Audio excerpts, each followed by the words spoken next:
जो अगली मेहमान हमारे साथ इस मंच पर होंगी वो है पूर्व केंद्रीय मंत्री, 3 बार की सांसद और वर्तमान में बीजेपी की महिला नेताओं में बड़ा चेहरा, बड़ा नाम।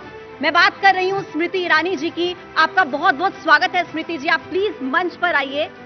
और इस सेशन को आगे बढ़ाने के लिए मैं मंच पर बुलाना चाहूंगी मेरे सहयोगी रोमाना इसार खान को और नीरज पांडे को। आप दोनों प्लीज मंच पर आएं और आगे इस चर्चा की शुरुआत करें। तो जोरदार तालियां बजती रहनी चाहिए क्योंकि बात होगी हरियाणा को लेकर, प्रदेश को लेकर, कितने शिखर पर पहुंचाना है, क्या प्लान्स हैं, इसी को लेकर सवाल जवाब होंगे। Over to you Romana. Pooja, आपका स्मृति ईरानी जी के बारे में पूजा ने अभी आपको अच्छे से इंट्रोडक्शन दिया। मैं बस इतना कहना चाहती हूं कि स्मृति जी जो हैं वो 10 साल मोदी सरकार में जो जिम्मेदारियां उन्होंने निभाई हैं उससे दुगना समय अपनी पार्टी में, संगठन में अलग अलग दायित्व निभाते हुए पूरा किया है। और एक ऐसे नेता की छवि है स्मृति ईरानी की जो एक अनुशासित सिपाही हैं पार्टी की और जो संघर्ष करना जानते हैं सड़क पर उतरकर। यही उनकी राजनीति की पहचान है। बहुत स्वागत एबीपी न्यूज के शिखर सम्मेलन में स्मृति जी। बात तो हरियाणा की करने के लिए बैठे हुए हैं हम लोग, लेकिन इस वक्त की सबसे बड़ी खबर, अरविंद केजरीवाल दिल्ली के मुख्यमंत्री, बेल मिल गई है। मुझे लगता है कि दिल्ली में शायद इतिहास में पहली बार मुख्यमंत्री जेल में और जेल से बाहर आते हैं बेल पर, लेकिन जो चार्जेस हैं उन पर उससे बरी नहीं होते, तो ये जश्न का विषय नहीं है। मुझे ऐसा भी लगता है कि जिन विषयों के आधार पर उनके खिलाफ एजेंसीज ने केस किए हैं उन विषयों पर जो तथ्य कोर्ट के माध्यम से जनता के सम्मुख आए हैं वो चौंका देने वाले हैं। क्योंकि अरविंद केजरीवाल जब देश की राजनीति में आए तो एक एक्टिविस्ट बनकर आए थे।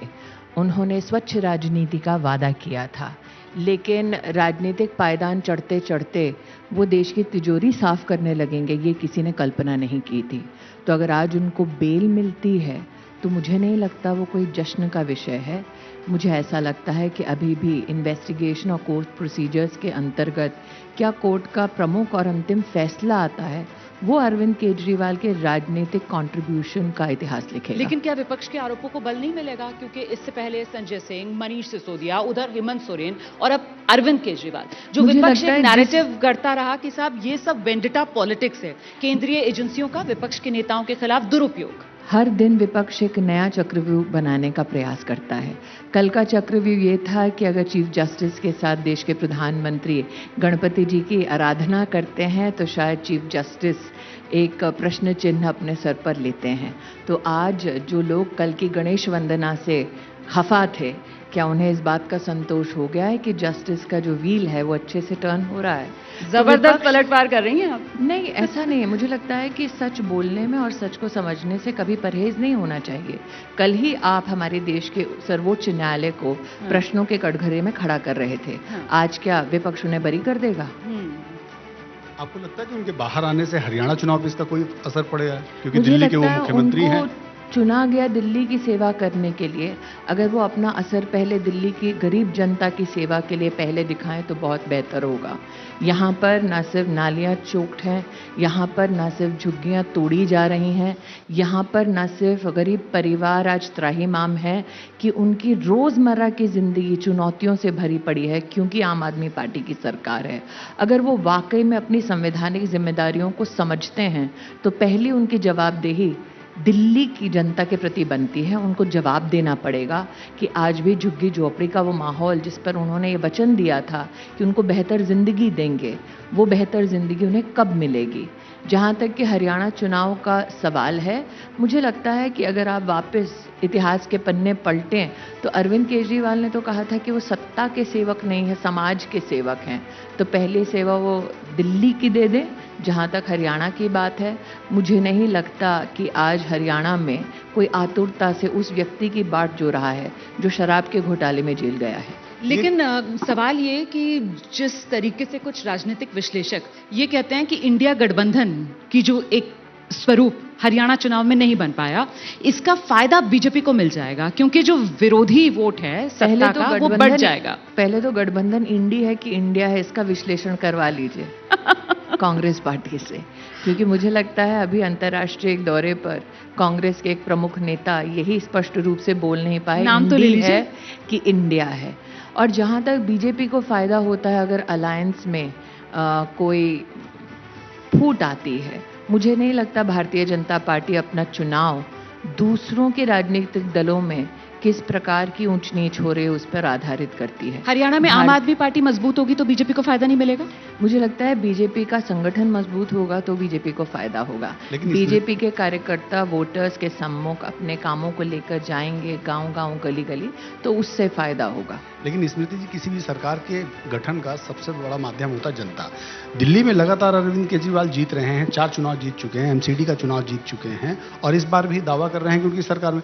तो कैसे आप कह रहे हैं कि उनका काम जनता के बीच में नहीं है या जनता उनको पसंद नहीं करती? लगातार जीत रहे हैं। खुद अभी विनबिलिटी ही तो सबसे बड़ा कारण होता है। इस सम्मेलन से कैमरा लेकर चलें यहाँ से 10 मिनट की दूरी पर, आपको दिखाई दे जाएगा कि चुनाव लड़ना और चुनाव पश्चात जिन वादों को किया था उसके आधार पर जनता को सेवा देने में कितना फर्क है। आप जहां इस वक्त अपना सम्मेलन कर रहे हैं उससे 10 मिनट की दूरी पर भी एक झुग्गी झोपड़ी है, वहां जाकर हाल देख लीजिए कितना बेहाल है। अच्छा, आप मुझे बताइए कि ये हरियाणा विधानसभा चुनाव जिसको लेकर हम चर्चा करने के लिए बैठे हुए हैं, आप जो स्टार प्रचारकों की लिस्ट आई है उसमें नाम है, क्योंकि मैंने पहले ही बताया कि किस तरीके से आप पार्टी और संगठन से जुड़ी रही हैं, अलग अलग जिम्मेदारियां पूरी करती रही हैं। हरियाणा में इस समय खासतौर से 2024 लोकसभा चुनाव के नतीजों के मद्देनजर जो किसान जवान पहलवानों ने बीजेपी को पटखनी दी, लोकसभा चुनाव में 10 से 5 पर ले आए। उसके बाद संगठन बीजेपी के लिए हरियाणा में सबसे बड़ी चुनौती क्या है? मुझे लगता है कि अगर हम हर चुनाव का विश्लेषण एक दूसरे से लिंक करके देखें तो राजनीतिक देश का इतिहास ये बतलाता है कि ज़रूरी नहीं है कि जो परिणाम आप एक पर्टिकुलर चुनाव में देखते हैं, चाहे वो लोकलाइज चुनाव हो, चाहे वो प्रदेश का हो या राष्ट्र का हो, दोनों में आपको डेमोग्राफी के हिसाब से वहाँ की जो एज ग्रुप है अथवा वहाँ की जो स्थानीय परिस्थिति है उसके हिसाब से आपको वोटिंग पैटर्न नज़र आता है। तो सीमलेस पैटर्न अगर हमारे देश की राजनीति में होता तो कांग्रेस कभी नहीं हारती। मेरा ये मानना है कि अगर आज आप हरियाणा में मुद्दे देखें तो सबसे बड़ा मुद्दा है जो इंफ्रास्ट्रक्चर का और अर्बनाइजेशन का।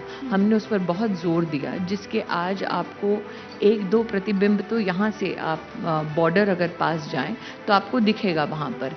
एग्रीकल्चरली हरियाणा हमेशा रिच रहा है, उनका कंट्रीब्यूशन हरियाणा के प्रदेशवासियों का हमारे देश की एग्रीकल्चर इकोनॉमी में बहुत ज़्यादा है। तो स्मृति ईरानी को आपने सुना, उनका यह कहना कि जमानत मिल जाना दोष मुक्त होना नहीं है। बीजेपी के तमाम नेता इसी लाइन पर अपने बयान दे रहे हैं।